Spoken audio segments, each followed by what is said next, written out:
Hello, in this recording we're going to look at a little configuration trick to improve the planner experience in the following requirement. We have here a requirement where the customer wants to allow planners to override the default date that will be used to publish back values from the comp cycle to EC. So we have here the merit and the lump sum dates that will be used to publish back to each employee's Employee Central profile, and the customer wants to allow planners to override each of them. Um, it's so the when you do the test case and you build a standard if then rule on each of these columns that will compare the value here and the value there and then do a simple if then rule. It works great once you save, but let's see what the issue is here technically and aesthetically also, is that if the manager enters only one of the two dates, the other dates gets blanked. So the if then rule gets kind of reset and it goes blank, which is not what we want. We want the default from this column to be used, the default that was loaded by comp administrator. Now, what we see if we do a save, it will reset the value to be the default value from that comp administrator loaded, which is what we're expecting. So we could argue that it is working, but the planner experience is really not great in this case because the planner may think that they broke something or and start sending emails or asking questions about it. So there's a little fix to this, which we're going to look at. So first, let's take a look at how this is built by going to Design Worksheet and how we should edit the formula to make this work and not create uh, any questions for the planners. So we'll first delete the worksheet that is created here, and then we'll look at the existing formula and how the changes that we need to make.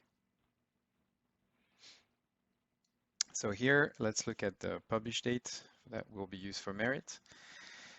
So it's a standard if-then condition where we say if the manager override date, which is here for merit, one is merit and two is lump sum. So if the one for merit here is less than this date, 12/31/99999, which is going to be the case 99% of the time, or even more, then display the manager override date that was entered by the manager in here. Otherwise, display the one from that was loaded by comp administrator in this column, either through a lookup table or hard-coded like I did it here. So that's what we have, and that's what's kind of creating this little issue on display.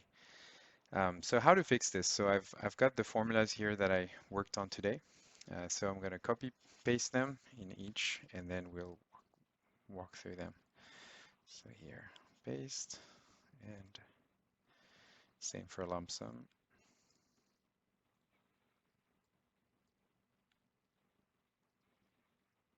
Okay, so let's do first merit. They're the same, but we can use any of them to do the demo. So let's take a look at this one. So instead of having a standard if-then formula with a first condition and then the match for the condition and then the default value, we're going to have two if conditions. So the first one is going to be if the manager override date, so what was entered by the manager on screen, is blank, then use comp admin date. And then we have a second if condition. So we just put it, go to the line here.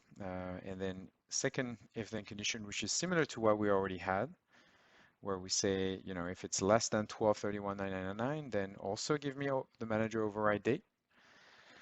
So different from here. Here for blank, we want the comp admin date. Here, if there is a date and it's less than 9999, then we want what was entered by the manager. And then if not, the default value is comp admin date. And you see here that you need to close it with as many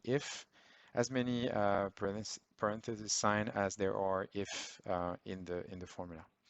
And it's exactly the same for lump sum, except that we're referencing the ID of the columns here for two. So what we use for the formula is the column ID here at the bottom. So let's do a save and launch a worksheet and see how this behaves now.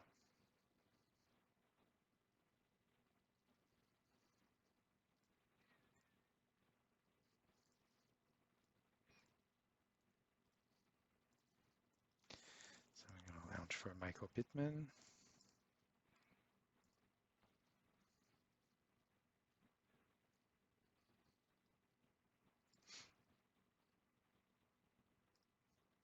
So technically, I should be monitoring the job, monitor compensation jobs here, but I've been doing this for quite a few hours now to finalize this demo, so I'm just going to skip and go through the form because I know it's going to be created. Okay, so now we have our final setup with the adjustments we made, and so now if we select one of the two dates as the manager, we can see we don't have the issue anymore.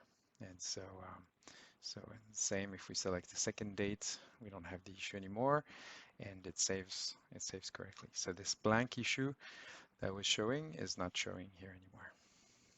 I hope this was helpful, and thanks for watching.